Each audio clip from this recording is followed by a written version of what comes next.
네, 자리에 앉으시고 이제 오늘은 하나님의 구원 계획과 교회의 역할이라 이런 제목으로 함께 은혜를 받기를 원합니다.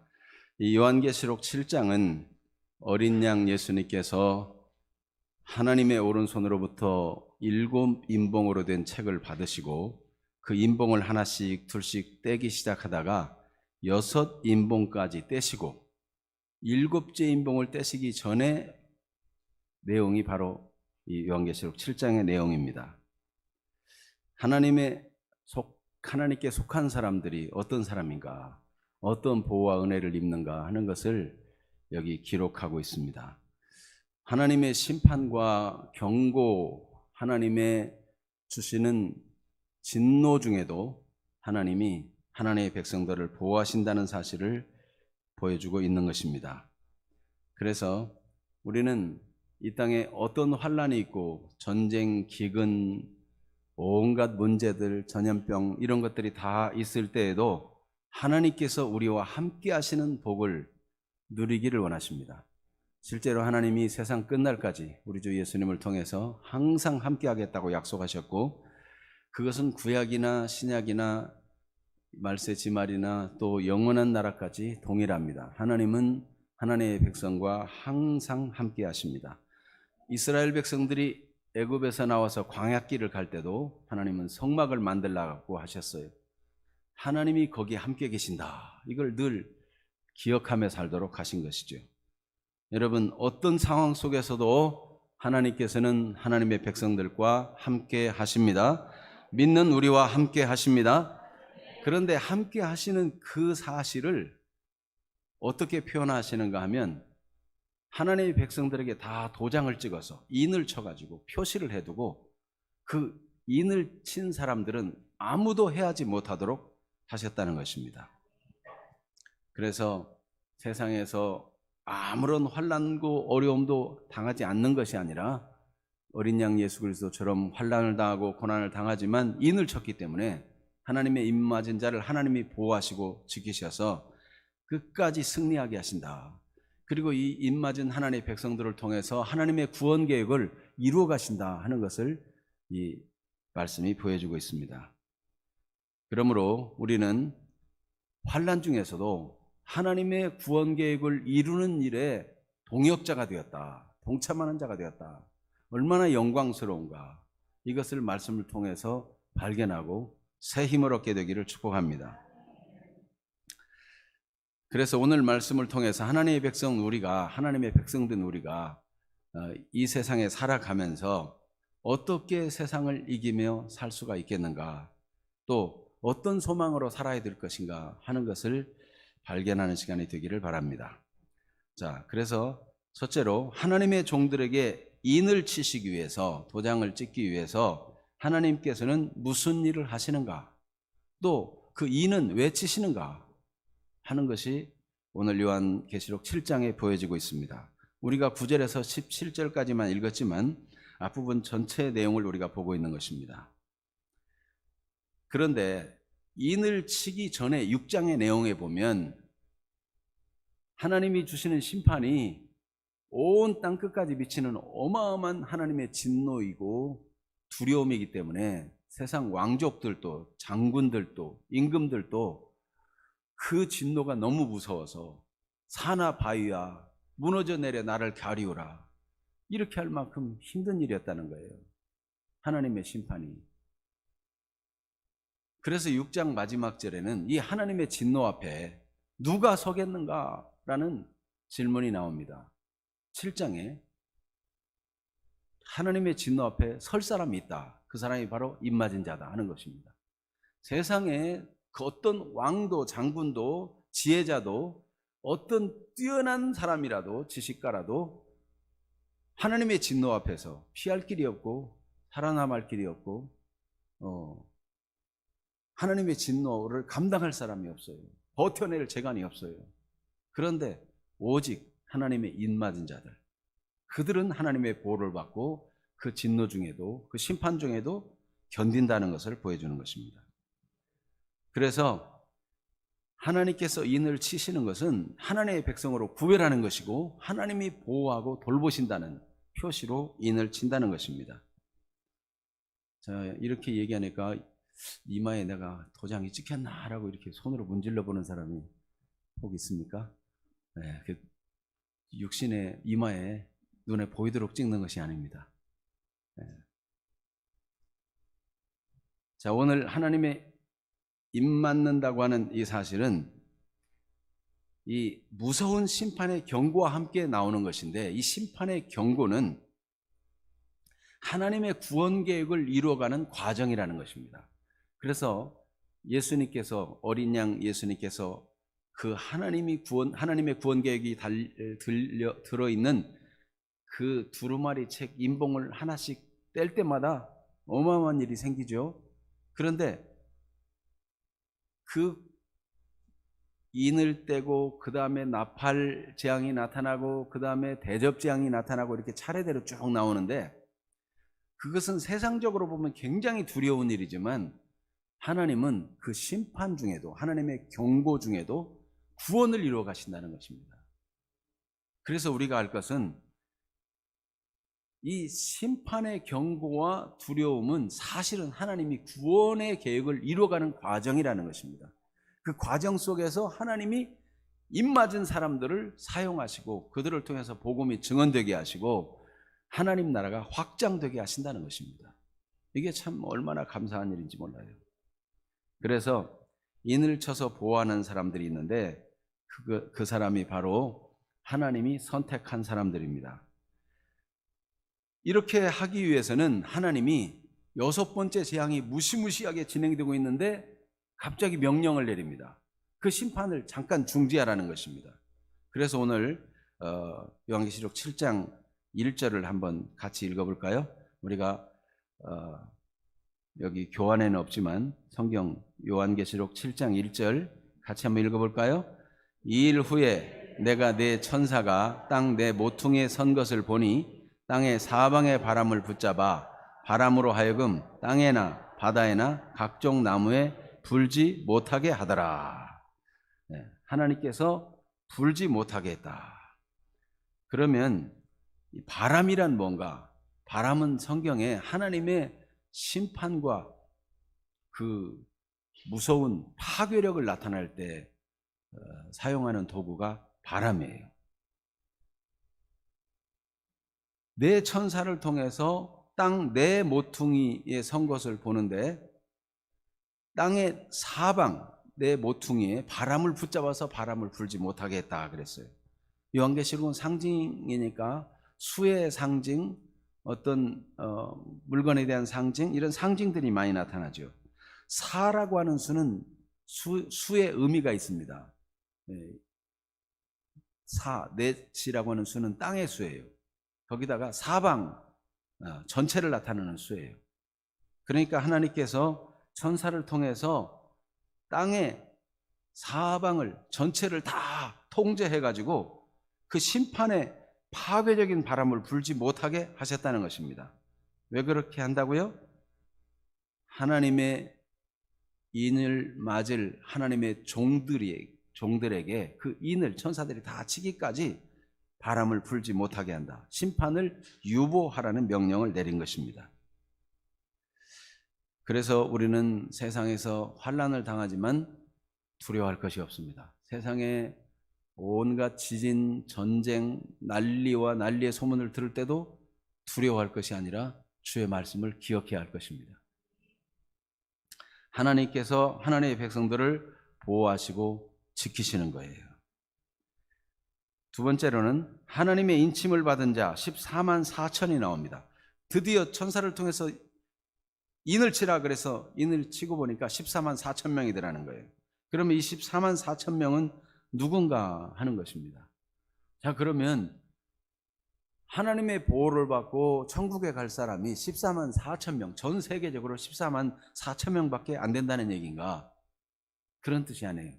이 숫자에도 상징이 담겨 있어요. 14만 4천이 무엇인가? 네, 하나님의 선택받은, 완전한 하나님의 선택받은 충만한 수를 가르쳐서 14만 4천이라고 말합니다. 왜 그런가? 12는 선택의 수예요. 그래서 구약에도 12지파, 선택받은 하나님의 백성을 말하는 거죠. 신약에도 12사도.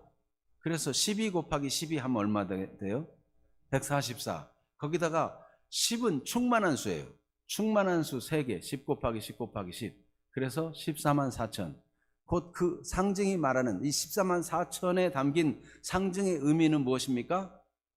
하나님이 구원하시는 선택받은 충만하고도 완전한 수, 그런 의미입니다.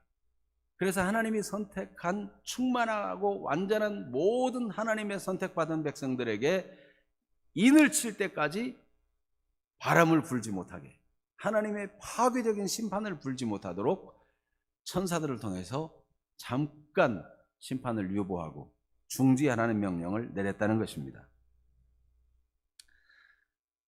에베소서 1장 3절 4절에도 보면 하나님의 선택에 대해서 말씀하는데, 예수 그리스도 안에서 구원받은 우리가 하나님의 선택받은 사람인데 언제부터 선택을 받았다고 성경이 증언하는지 다 같이 에베소서 1장 3절 4절을 같이 읽습니다.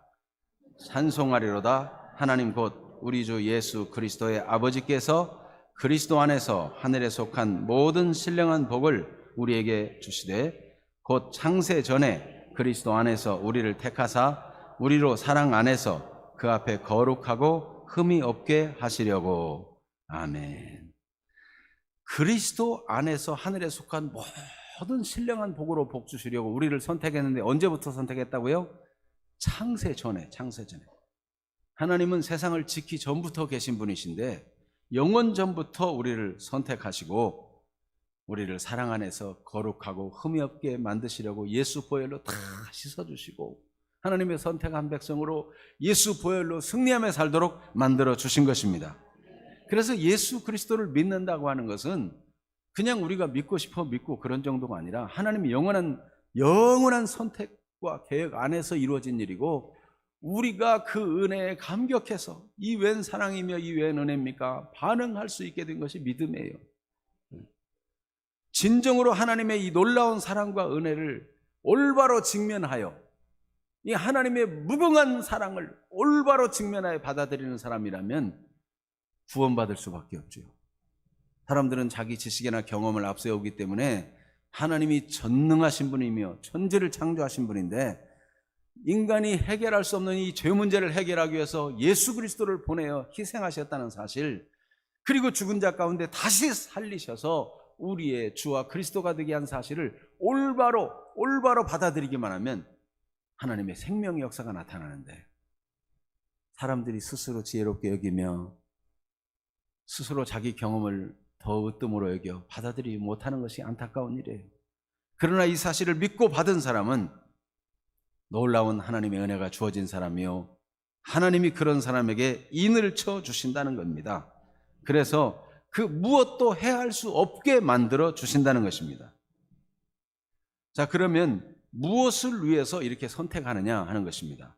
특별히 이 14만 4천은 12지파를 12,000씩 해가지고 계산을 했어요. 이건 무슨 의미인가? 네. 이것을 그 의미를 살펴보면 하나님이 백성들을 선택하실 때 무엇을 위해서 선택했는가를 알 수 있습니다. 자, 구약의 이 요한계시록은 신구약을 충분히 알수록 더 깊이 알 수 있습니다. 그래서 성경을 아는 사람들에게, 로마 군인들은 모르고 성경을 아는 사람들에게 상징을 써서 요한계시록을 기록한 거예요. 그래서 하나님께서 숫자를 셀 때가 있었어요. 하나님은 아무 때나 숫자를 세지 않아요. 숫자를 셀 때가 있는데 사람의 수, 하나님의 백성의 수를 계수했다고 해서 쓴 성경이 무슨 성경이죠? 민수기, 하나님의 백성의 수를 계산한 책이다. 이 민수기 1장에 보면 하나님이 어떤 때 숫자를 세라고 했는가 하는 것이 나와 있어요.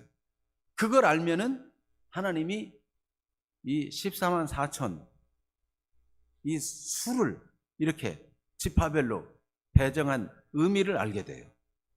무엇을 위해서 선택받았는가 그 의미를 알게 돼요. 자, 민수기 1장 2절 3절. 자, 제가 2절 읽고 3절 여러분 읽고 한번 해보겠습니다. 너희는 이스라엘 자손의 모든 회중 각 남자의 수를 그들의 종족과 조상의 가문을 따라 그 명수대로 계수할지니, 너희는 이스라엘 자손의 모든 회중 각 남자의 수를 그들의 종족과 조상의 가문에 따라 그 명세대로 계수할지니. 네, 예, 읽는 분이 3절을 다시 한번 읽어주세요. 3절. 2절은 내가 읽었으니까 3절 다시 읽으세요. 3절. 이스라엘 중 20세 이상으로 싸움에 나갈 만한 모든 자를 너와 아론은 그의 진영별로 계수하되. 예, 계수를 언제 한다고요? 싸우려고. 군대의 수를 계수하는 거예요. 군대의 수를. 싸움에 나갈 만한 사람을 계수했어요. 그러니까 하나님의 백성들은 뭐 하는 사람이에요? 싸우는 사람들이에요. 싸우는 사람. 십자가의 군병들이에요. 이게 지상의 관점에서 본 교회의 모습, 지상교회. 그래서 지상교회의 특징은 전투적인 교회입니다. 여러분이 이 땅에 있는 교회는 구원을 받았는데 계속 싸워야 돼요. 지금 구원받아가지고 천국의 모든 복을 충분히 다 누리느냐? 아니에요. 방해하는 것들이 많고 걸리는 게 많고 고난이 있어요. 환난이 있어요. 계속 싸우는 교회예요. 그래서 이 지상의 교회는 무슨 교회라고요? 싸우는 교회, 전투적인 교회. 그래서 그리스도인들이 신앙생활을 하려면은 이 세상 풍속과도 싸워야 되고, 이 세상 잘못된 그런 지식과 사상과 경험들과 싸워야 돼요. 스스로 자기 자신에게도 자기를 무너뜨리는 죄의 유혹과 싸워야 되고요. 이 세속적인 그런 관점들과 싸워야 돼요. 어떻게 싸워 이길 수 있죠? 기준이 있어야 싸우죠. 하나님의 말씀이 기준이에요. 하나님의 말씀의 기준을 봐가지고 거기에서 어긋나가는 것은 잘못된 거예요. 싸워야 될 거예요. 죄는 하나님의 기준에서 빗나간 것, 벗어난 것. 하나님의 명령을 거스리거나 이행함에 부족한 모든 것이 죄입니다. 죄는 관역을 빗나갔다는 그런 뜻이 있어요. 하나님이 원하는 목적, 관역이 있는데 거기서 빗나간 것은 다 죄예요. 하나님이 우리를 향해서 목적하는 바가 있는데 그것에서 빗나간 인생의 목표와 삶의 추구들은 다 죄인 것입니다. 그것과 싸워야 돼요. 그래서 예수 그리스도를 믿는 믿음의 사람으로 살아가기 위해서는 부단히 싸워야 됩니다. 어떻게 싸웁니까? 하나님의 말씀의 기준을 알고, 그리고 예수님께서 이 싸움에서 승리한 분이라는 사실을 믿고 싸우는 겁니다. 어떻게 싸우는가? 나는 예수님을 내 죄를 대신해서 죽으시고 다시 살아난 분으로 믿는다고 하는 것은 예수님과 연합되었다는 뜻이에요. 나는 죄에 대해서는 죽었고 부활의 권능으로 하나님께 대해서는 살아난 자다. 하나님께 대해서는, 하나님 말씀에 대해서, 하나님이 주신 비전에 대해서, 하나님의 뜻에 대해서 나는 반응하는 자이고 거기에 대해서 살아갈 수 있는 능력이 있는 자다. 이 사실을 믿는 겁니다. 그래서 죄에 대해서 죽은 자라고 여기고 죄에 대해서 죽었다라고 단절하는 왕노릇이 우리 속에 필요한 것입니다. 우리가 죄에 대해서 왕노릇을 해야 돼요. 죄에 대해서. 나는 죄에 대해서 죽었다. 죄가 내 마음을 주장하지 못하고 내 몸을 주장하지 못한다. 이렇게 선포하고 고백하고 그렇게 살아갈 때 죄와 싸워 이기는 주님의 힘을 공급받게 되는 것입니다. 왜냐하면 예수님이 십자가에 죽으실 때 우리 모든 죄를 담당하시고 단번에 해결하셨기 때문에 우리가 우리 육신 속에 있는 죄의 속성들을 예수님과 함께 죽었다고 인정하고 거기에 반응하지 않으면 돼요.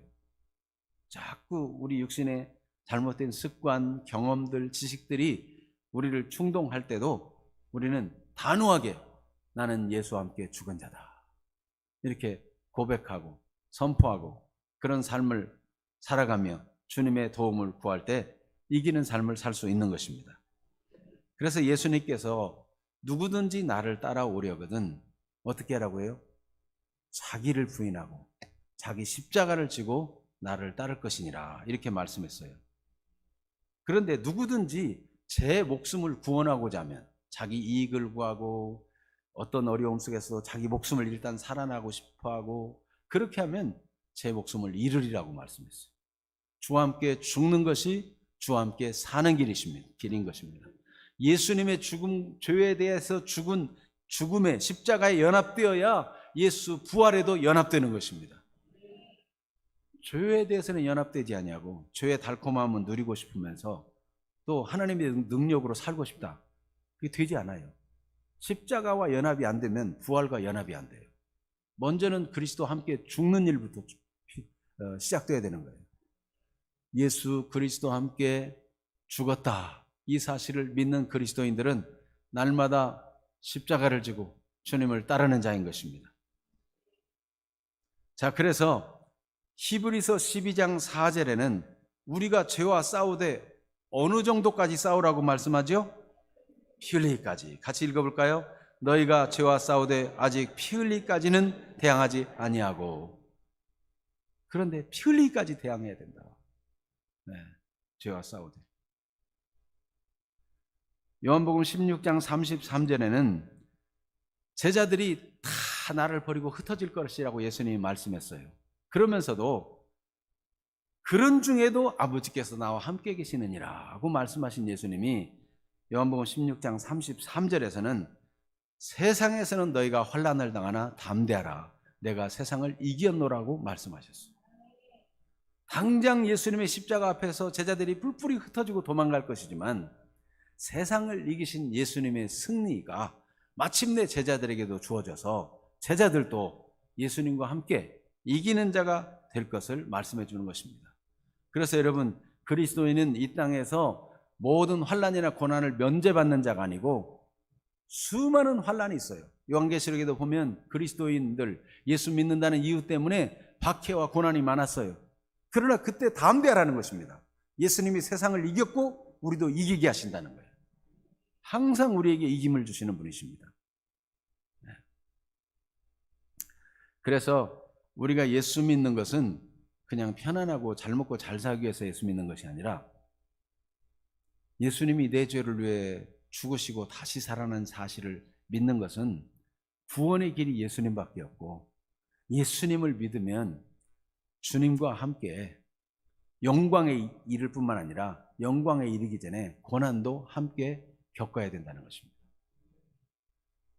여기 있는 여성분들이 남편하고 결혼은 했는데 남편의 재산은 다 누리고 싶지만 절대로 고생은 안 하고 싶고, 예를 들어서 남편이 이제 사업을 하나 해야 되겠다 그래가지고 막 집을 처분해가지고 이번 이 사업에 올인하기 위해서 지하 단칸방으로 월세로 내려가야 되겠다 해가지고 결단을 내리면 어떻게 해야 돼요? 내가 이 고생하려고 시집 왔나 이러면서, 응? 당신이 지하 단칸방으로 내려갈 것 같으면 나는 당신과 안 살아 이래야 되겠어요? 지하 단칸방에 내려가는 고난도 같이 해야 그 어려운 사업에 같이 기도하고 애쓰고 고난을 같이 해야 사업이 잘 되고 번성할 때 그 복을 같이 누릴 거 아니에요. 네? 고생이 싫다고 해서 싫어 그리고 도망가 버리면 나중에 영광을 같이 누릴 수 있겠어요? 그리스도인들이 예수 믿는 것을 하나님이 복 주시는 것으로 영생을 주시기로 약속한 거 틀림없는데, 과정 중에는 그리스도와 함께 고난받는 과정이 있다는 걸 절대로 놓치면 안 됩니다. 그래서 요한계시록은 이 환난 중에 있는 그리스도인들에게 지금 이 고난의 과정을 잘 겪어내라, 응원해주고 소망을 주고, 그래서 장차 올 영광이 얼마나 무궁무진한지 그 풍성함을 요한계시록 21장 22장에 넘치도록 말씀해줘요. 오늘 요한계시록 7장에서도 일부 보여주죠.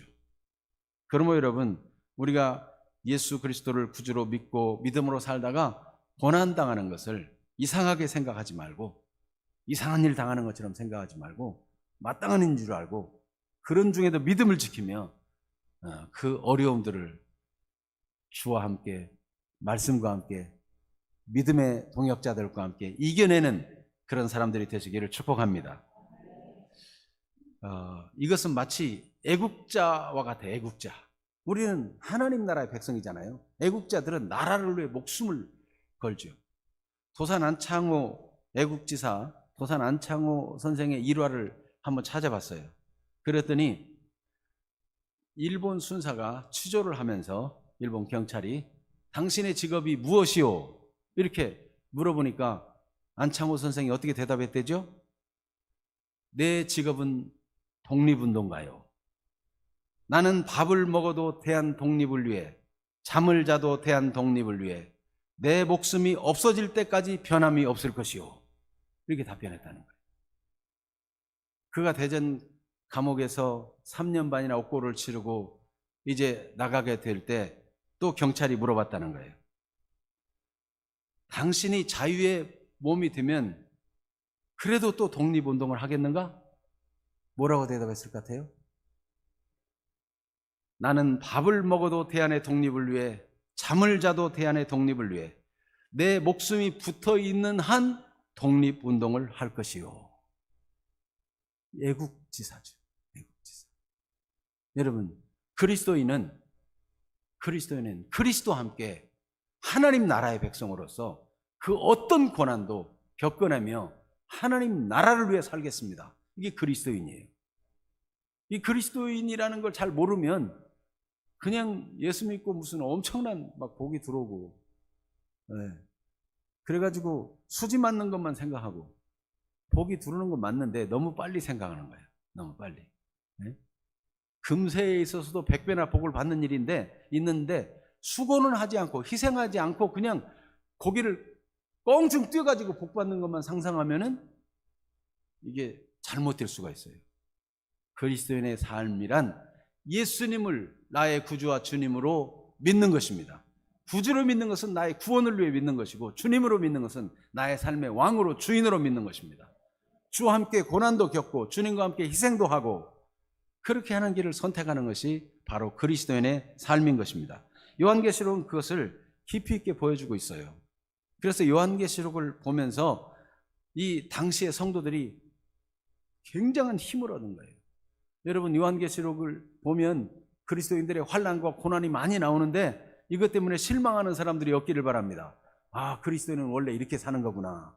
이걸 발견하고 힘을 얻는 사람들이 되기를 바랍니다. 아멘. 자, 그러면 흰 옷을 입은 능히 셀 수 없는 큰 무리가 나옵니다. 이제 9절부터 17절에 나오는데 그 전에 한 가지 생각나는 거 있는데, 그 12지파 중에 12,000명씩 해가지고 12 곱하기 12,000 해서 14만 4천 그렇게 계산되었죠. 그런데 이 지파를 자세히 들여다보면 단지파가 빠져 있어요. 12지파인데 왜 단지파가 빠졌을까?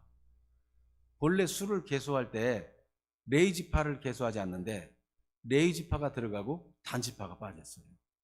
왜 그렇게 됩니까? 단지파는 우상숭배하는 쪽으로 기울어진 지파예요. 하나님의 선택한 백성으로 그렇게 은혜를 입었건만 결국 우상숭배로 기울어들고 하나님을 떠나게 되면 이 땅에서는 다 하나님의 선택받은 것 같고 다 하나님 섬기는 것 같은데 마지막 그 나라에 가보면 거기 도달하지 못한 단지파 같은 사람이 있어서 안 된다는 것을 경고로 말씀해주고 계시는 것입니다.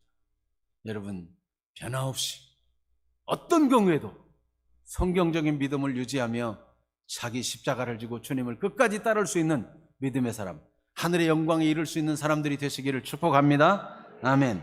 자, 그러면 흰옷을 입은 능히 셀 수 없는 큰 무리가 있다고 그랬어요. 여기 9절을 같이 한번 읽어보겠습니다. 9절, 우리 요한계시록 7장 9절을 같이 읽어볼까요? 2일 후에 내가 보니 각 나라와 족속과 백성과 방언에서 아무도 능히 셀 수 없는 큰 무리가 나와 흰옷을 입고 손에 종려가지를 들고 보좌 앞과 어린 양 앞에 서서 큰 소리로 외쳐 이르되 구원하심이 보좌에 앉으신 우리 하나님과 어린 양에게 있도다 하니. 보세요. 이렇게 구원을 하나님과 어린 양이 주신 구원을 찬양하는 이 흰옷을 입은 셀 수 없는 큰 무리가 있는데, 이들은 누군가? 14만 4천은 누구고 또 이들은 누군가?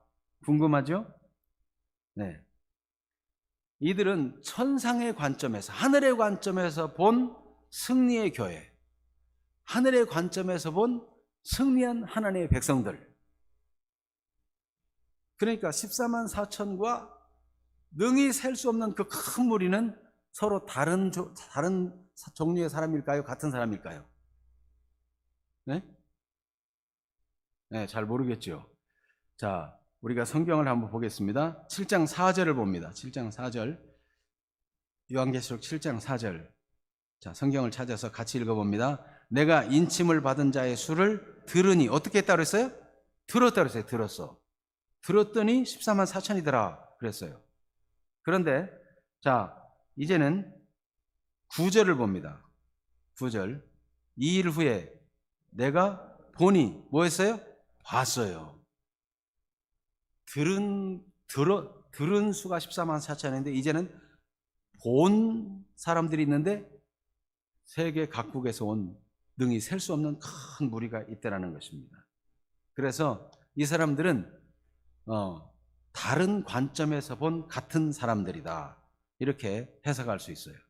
하나님께서 이 땅에 있는 지상의 교회는 전투적인 교회, 날마다 믿음으로 싸워 이겨야 될 교회의 모습을, 그 수의 충만한 수를, 하나님의 선택받은 충만한 수를 14만 4천으로 상징적으로 기록했다면, 이제 들었는데 그 들은 바 하나님의 백성들, 각 나라와 족속과 방언과 나라 중에서 다 모여온 그 능히 셀 수 없는 큰 무리가, 그 무리가 어떤 무리예요?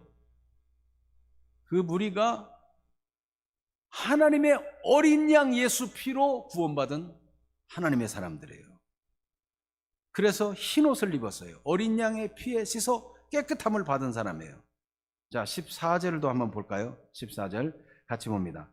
내가 말하기를 내 주여 당신이 아시나이다. 흰 옷 입은 자가 누구냐 물을 때 당신이 아시나이다. 그가 나에게 이르되 이는 큰 환난에서 나오는 자들인데 어린 양의 피에 그 옷을 씻어 희게 하였느니라.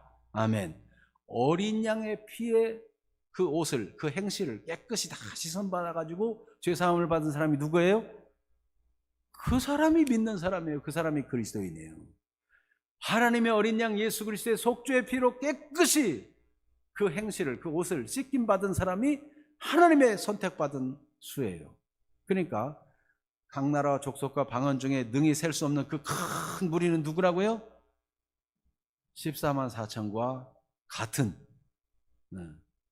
다른 관점에서 본 같은 부류의 사람들, 구원받은 하나님의 선택받은 백성이다 하는 것을 말씀을 통해서 알 수 있습니다.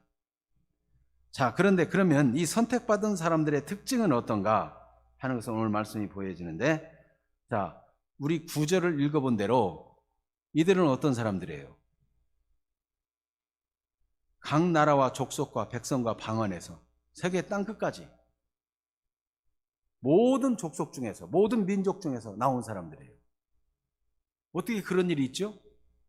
하나님은 아브라함을 선택하시고 그를 복주시고 그를 통해서 천하 만민을 복주겠다고 말씀하셨는데, 어떻게 그렇게 모든 족속, 모든 민족, 모든 나라, 각 말이 다 다른 그런 방언들에서 이렇게 하나님의 선택받은 사람들이 나올 수 있을까요? 예수님께서 우리에게 모든 민족에 가라, 땅끝까지 가라, 이렇게 말씀해 주셨죠. 뭐 하라고요? 가서 복음을 전하라고. 그래서 마태복음 28장 18절 20절, 사도행전 1장 8절 예수님이 이미 말씀하셨어요. 오직 성령이 너에게 임하시면 너희가 권능을 받고 예루살렘과 온 유대와 사마리아와 땅끝까지로 내 증인이 되리라. 그 말씀을 믿고 땅끝까지 가서 복음을 전했더니 이렇게 각 족속과 나라와 방언들 중에 능히 셀 수 없는 큰 무리가 왔다. 그러면 우리의 정체성은 뭡니까? 예수 그리스도를 구주로 믿는 사람의 정체성은 이 땅에 사는 동안 뭐 하라는 거예요? 땅끝까지 나가서 복음을 전하라는 거예요. 우리 가까운 이웃들에게, 가족들에게 뿐만 아니라 지역과 민족과 땅끝까지 복음을 전하는 것이 우리 그리스도인의 정체성이다 하는 것을 말씀을 통해서 알 수 있는 것입니다. 자, 이렇게 구원받은 사람이 세계 땅끝에서 다 모여드는데 그들은 모두 한결같이 찬양을 하게 됩니다. 어떤 찬양이죠? 구원하심에 대해서 찬양해요. 그러니까 그 찬양에 화답하는 모든 천사가 보좌와 장로들과 내 생물 주에 서 있다가 또 얼굴을 대고 하나님을 경배하고, 네. 자, 서로 이게 화답하는 내용을 보겠습니다. 9절에 보면 이 능히 셀 수 없는 큰 무리가 나와서 흰옷을 입고 손에 뭘 들었어요? 종려가지. 종려가지는 언제 흔든다고 그랬어요? 승리하고 돌아온. 그러니까 예수님의 승리를, 예수님은 십자가로 실패했습니까? 승리했습니까? 승리하셨습니다. 이단들은 예수님을 십자가에 실패했다고 말해요. 그래가지고 그 이단 교주가 예수님이 실패한 걸 자기가 이제 성공하기 위해서 왔다고 그렇게 거짓말하죠. 예수님의 십자가는 실패가 아닙니다. 예수님은 십자가로 모든 죄를 다 이기시고 승리하셨습니다.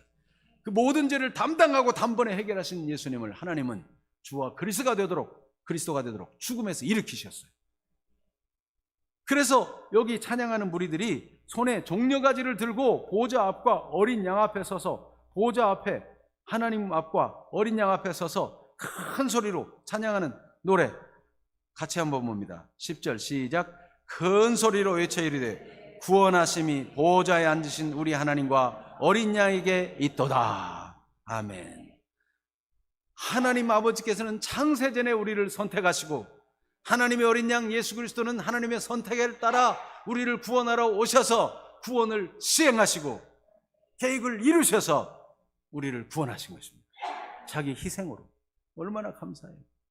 성령께서는 그 구원이 우리에게 적용되도록 깨달음을 주시고 믿게 하시고 그 말씀을 따라 계속 인도받아 살 수 있게 하시고 얼마나 감사한 일이에요. 자, 이러니까 모든 천사가 보좌와 장로들과 내 생물 주위에 섰다가 이 구원하심이 보좌에 앉으신 우리 하나님과 어린 양에게 있도다 하고 찬양하니까 반응하지 않을 수 있을까요? 반응하지 않을 수 없어. 그 찬양에 화답해요. 화답. 12절 같이 봅니다. 이르되 아멘. 찬송과 영광과 지혜와 감사와 존귀와 권능과 힘이 우리 하나님께 세세토록 있을지어다. 아멘. 여러분, 우리 하나님 앞에 밤낮 이렇게 주거니 받거니 막 찬송이 막 어우러지는 거예요. 찬송. 얼마나 아름다운 광경인지. 세상에 있는 오페라나 뮤지컬은 상대도 안 돼. 하늘의 영광스러운 보호자 주변에서 하나님과 어린 양의 구원을 찬양하고 천사들이 화답하고 이런 일이 계속 일어나는 거예요. 여러분, 이 땅에 사는 동안도 하나님의 구원과 은혜를 찬양하고 화답하는 사람들이 되기를 바랍니다. 우리가 모여서 주님을 찬양하고 경배하고 높이는 이게 예배의 본질이에요. 이런 일이 이제 영원토록 계속될 거예요. 얼마나 감사한 일인지. 그런데 이들은 큰 환난에서 나오는 자들인데 어린 양의 피에 그 옷을 씻어 희게 했다는 것입니다. 곧 군사적인 힘이 아니라 희생적인 죽음을 통해서 승리하신 그리스도를 따르는 것입니다. 그래서 예수님 자신도 제자들이 상상할 때는 이제 예루살렘에 가니까 예수님이 이제 나귀 타고 입성하시고 왕이 돼가지고 우리 한 자리 하겠다. 누가 예수님 우편에 누가 좌편에 앉을까 뭐 이런 걸 꿈꿨죠. 그런데 예수님이 실제로 군사적인 힘으로 정복했어요? 아니에요. 희생의 힘으로. 예수님 십자가의 희생으로 세상을 정복했어요. 그래서 우리 그리스도인도 어떻게 해야 됩니까? 그리스도를 따르는 자로서 세상에서 환난을 당하지만 어린 양 그리스도를 본받아 사는 사람이 살아가는 것입니다. 그리스도인들의 희생을 통해서 하나님 나라가 확장되어지는 거예요. 그래서 우리 그리스도인들은 세상에 살면서 믿음을 지키면 환난을 당하게 돼 있어요. 하나님 말씀대로 살려면 손해를 보게 돼 있어요. 근데 그것이 영광스러운 일이고 할 만한 가치 있는 일이에요. 하나님이 그걸 통해서 복음이 증언되게 하시니까. 네. 오늘 새벽에 마가복음 13장 봤죠. 13장에도 보면 세상에 막 여러 가지 환난들이 있고 문제들이 일어날 걸 말씀하시죠. 마치 이 요한계시록 6장에 나타나는 것처럼 막 지진도 있고 기근도 있고 막 이런 일이 많이 나타나요. 그런데 그때 무슨 일이 일어날 것인가를 성경이 기록하고 있습니다. 마가복음 13장 9절 13장 9절에 보면 저기 그 교환에도 있어요. 1번 큰 1번에 가로 2번 밑에 마가복음 13장 9절. 예, 같이 한번 읽어볼까요? 너희는 스스로 조심하라. 사람들이 너희를 공회에 넘겨주겠고 너희를 회당에서 매질하겠으며 나로 말미암아 너희가 권력자들과 임금들 앞에 서리니 이는 그들에게 증거가 되게 하려 함이라. 왜 이런 환란이 있다고요? 증거가 되게 하려고. 네.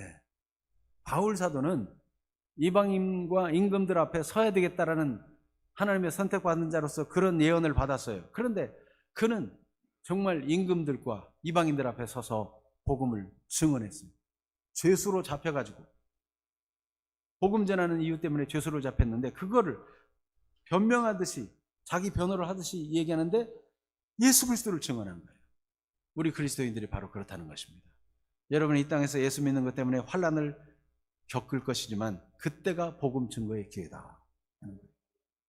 여러분 그러므로 이 땅에 사는 동안 무슨 일을 만나든지 두려워하지 마시고 이런 전염병 때문에 교회가 때때로 오해를 받고 이상한 단체처럼 취급받을 때도 이때가 오히려 복음 전파의 기회로 하나님이 삼으신다는 거예요. 제가 이런 말을 해서 어떻게 생각될지 모르겠습니다만 조심스럽게 얘기합니다만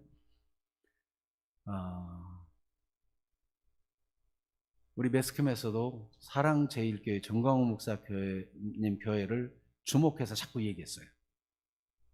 전염되기 쉬운데 어찌 그렇게 떼거리로 모이느냐. 뭐 지짐이도 해먹고 막 그런다면서 뭐 강제로 단속하려고 막 했어요. 그런데 여러분 가만히 돌아보면 그 교회에 코로나 바이러스 확진자가 한 명이라도 생겼습니까? 뭔가 시사하는 바가 있는 거예요. 여러분 하나님께서 복음 때문에 환난을 당하고 어려움을 겪겠지만 하나님이 인치시고 구별해서 보호하시면 전염병에서도 구별될 수 있습니다.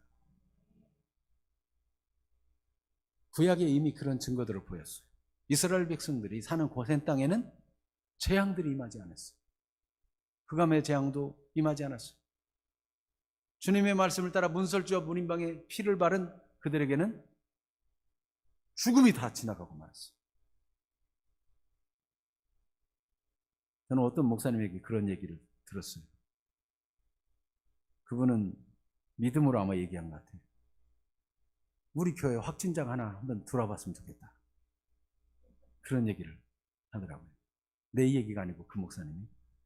이유는 확진자가 들어와도 퍼지지 않는 것이 증명되고 하나님이 보호하시는 것이 증명될 기회가 될 것이다. 그렇게 믿음으로 말씀을 하시더라고요. 굉장히 조심스러운 얘기입니다. 조심스러운 얘기지만 지금 또 이게 유튜브로 가기 때문에 사람들이 어떻게 반응할지 모르겠습니다만은 이제 유튜브까지 신경을 써야 돼요. 네. 여러분 하나님께서 환난 받는 큰 백성들, 큰 환난에서 나오는 백성들이 있는데 그 환난을 같이 겪을 수도 있어요. 전에 한번 그런 것도 말씀드렸죠. 어떤 나라에서 한 목사님은 이 전염병에 감염이 돼가지고 같이 환자로 누워 있었는데 그때 다른 사람은 다 죽음을 두려워 벌벌 떠는데 그분은 그 환자들을 찾아가 한 사람 한 사람씩 기도해주고 그들을 위로해주고 복음을 전하고 그래서 믿지 않던 의사도 그 목사님의 모습을 보고 믿게 되었다잖아요. 그리스도인은 설령 감염이 되어서 죽는 한이 있어도 그때가 오히려 전도의 기회라고 볼 수 있는 사람이 그리스도인인 것입니다. 여러분 성경에는 죽는 자도 있고 살아남는 자도 있어요. 근데 그 죽는 자는 하나님이 보호하지 않고 살아남는 자는 보호한 것이냐? 그렇지 않은 거예요. 무슨 얘기인가 하면 사도행전에 보면 헤롯이 야고보 요한의 형제 야고보를 어떻게 했어요? 칼로 죽였어요. 하나님이 보호하지 않은 걸까요? 요한계시록 5장과 여기 사실 여기 7장에 나오는 이 인물들은 순교자들, 순교 활자이든지 순교자들이든지 다 그런 무리들이에요. 하나님께서는 순교를 통해서 영광을 돌리고 살아있는 삶 자체가 순교적인 삶을 살게도 하시고, 그래서 야고보는 일찍이 헤로데에게 칼에 죽임을 당했지만 요한은 이렇게 늦게까지 살아가지고 순교적 삶을 살고 끝까지 복음을 위해 희생하신 것입니다. 여러분, 그리스도인의 삶이라는 것은 이렇게 놀라운 것입니다. 그래서 그리스도인의 삶은 그리스도의 희생적 죽음을 따라가는 삶을 살아가는 것입니다. 자, 그러면 이렇게 복음을 위해서 수고하고 희생적인 삶을 사는 사람의 승리의 삶의 모습을 오늘 말씀이 기록하고 있어요. 그것은 하나님이 어떻게 하시는가? 천상의 승리한 교회의 모습인데 15절에 그러므로 그들이 하나님의 보좌 앞에 있고 또 그의 성전에서 밤낮 하나님을 섬기매 그랬어요. 성전에서 밤낮 하나님을 섬긴다. 그런데 보좌에 앉으신 이가 그들 위에 장막을 치신다 그랬어요. 네. 이거 무슨 말씀을 드리려고 하는가 하면은 하나님께서 성전이 되어 주신다. 에스겔 48장 35절에 보면 그날 후로는 그 성읍의 이름을 여호와 삼마라 하리라 그랬어요. 여호와 삼마. 그 하나님께서 거기 계시다. 여호와께서 거기 계시다. 그런 뜻이에요. 하나님이 이스라엘 백성이 광야길을 가는 동안도 성막을 치고 거기 함께 계셨어요. 그런데 여기도 보면 하나님이 성전이 되어주시고 하나님이 장막을 치고 함께 계신다 하는 표현이 오늘 15절에 나와 있죠. 그러니까 하나님께서는 선택받은 백성과 항상 함께 계시며 도우신다는 것입니다. 그래서 요한복음 1장 14절 말씀에도 요한복음 1장 12절에 영접하는 자 곧 그 이름을 믿는 자들에게는 하나님의 자녀가 되는 권세를 주셨다 그랬죠. 13절에서는 혈통으로나 사람의 뜻으로 난 자가 아니고 하나님께로부터 난 자라고 그랬죠. 그런 사람을 요한복음 13장에 보면 하나님께서 항상 함께 하신다는 것을 말씀하고 있어요. 마태복음 1장 23절에도 예수님이 이 땅에 오신 것 자체가 임마누엘, 하나님이 함께 하심이라고 말하고 있어요. 그래서 하나님의 선택받은 백성의 삶은 환난을 만나든지 어떤 일을 만나든지 하나님이 항상 함께하는 사람이다. 하나님이 항상 함께하는 그 자체가 위대한 보호요 하나님의 지키심이라는 사실을 올바로 인식할 수 있게 되기를 바랍니다. 하나님이 함께하면은 아골골짝 빈더라도 문제가 안 되는 거예요. 하나님이 함께하십니다. 그래서 하나님께서는 이렇게 하나님과 함께하며 순교까지 갈 수 있는 십자가를 지는 이 사람들에게 어떤 복을 주시는지 16절 17절 같이 한번 읽어보겠습니다. 그들이 다시는 줄이지 아니하며 목마르지도 아니하고 해나 아무 뜨거운 기운에 상하지도 아니하리니 이는 보호자 가운데 계신 어린 양이 그들의 목자가 되사 생명수 샘으로 인도하시고 하나님께서 그들의 눈에서 모든 눈물을 씻어 주실 것임이라. 아멘. 하나님은 이렇게 줄이지도 목마르지도 아니하고 아무 뜨거운 기운에도 상하지 아니하도록 하나님이 보호하신다. 우리가 천상에 승리한 교회는 항상 하나님을 찬양하고 구원을 찬양하고 하나님을 높이며 천사들과 더불어 찬양으로 화답하는 그런 교회이며 항상 하나님이 함께하는 임마누엘을 누리는 교회이며 그리고 모든 어떤 해도 없는 이 땅에서는 해를 받고 고난을 당하지만 승리한 천상의 교회는 다시는 아무 뜨거운 것도 목마른 것도 해로운 것도 없는 그런 참된 복을 누리는 승리하는 교회 모습을 볼 수 있습니다. 또 보좌 가운데 계신 어린 양이 그들의 목자가 되사 생명수샘으로 인도하시고 하나님께서 그들의 눈에서 모든 눈물을 다 씻어주신다는 거예요.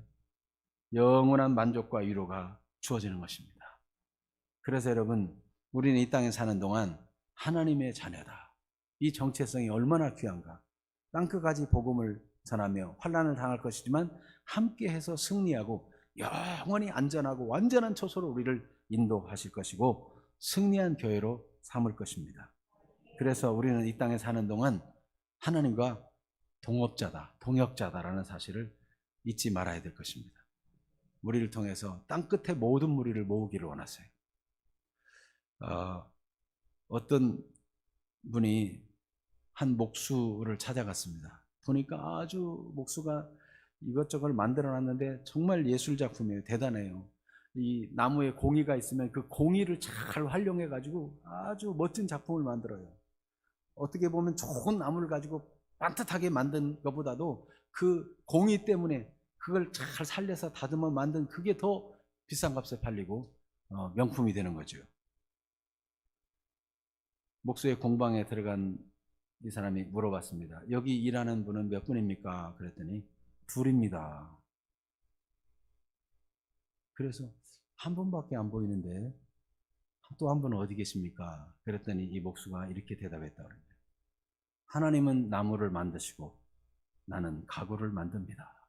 나는 작품을 만듭니다. 네. 우리 주 예수께서 다 이루신 구원을 우리가 전해가지고 하나님 나라를 확장하는 일에 우리 함께 동역자가 되는 것입니다. 대나무에는 마디가 있습니다. 곧게 높이 자라는 나무에 마디가 있기 때문에 휘어지지 아니하고 끊어지지 아니하고 곧게 높이 자랄 수 있는 것입니다. 여러분의 인생살이에 마디가 있고 옹이가 있을 때 하나님께서는 그걸 통해서 위대한 작품이 되게 하시고 하나님의 영광이 되게 할 것입니다. 너희가 세상에서 환난을 당하나 담대하라. 내가 세상을 이겼노라. 그리스도인으로서 세상의 고난을 당하지 않는 자가 되려고 하기보다는 십자가를 지는 자가 되고 고난도 감수하는 자가 되고 그리스도와 함께 영광에 참여하는 영광의 주인공들이 되시기를 축복합니다. 아멘. 기도하겠습니다. 하나님의 구원 계획은 세상을 심판하는 중에도 하나님의 백성들을 구별하여 그들을 통해 복음이 증거되게 하시고 환난 중에서도 희생을 통해서 복음이 확장되게 하시고 하나님의 구원 계획이 이루어지게 하십니다. 우리는 단순히 세상의 일들을 보고 두려워하는 자가 아닙니다. 전염병을 보고 위축되는 자가 아닙니다. 세상의 여러 가지 전쟁과 기근과 문제를 보고 절망하는 자가 아닙니다. 그 중에도 하나님의 구원 계획을 발견하며 하나님의 보호를 받으며 복음을 증언하는 사람으로 부름받았습니다. 이 시간 주의 말씀을 들었으니 말씀에 반응하는 기도를 드리십시다. 주님이 나를 구원해 주셔서 감사합니다. 내 삶에 옹이가 있고 마디가 있을지라도 그걸 통해서 하나님이 사람들에게 복음을 전하게 하시고 하나님의 명품이 되게 하시고 하나님 영광에 참여하게 하시고자 나를 사용하실 것을 믿습니다. 주님 감사합니다. 이 시간 복음의 증인으로 살기를 다짐하면서 하나님께 기도하겠습니다. 살아계신 하나님 우리 아버지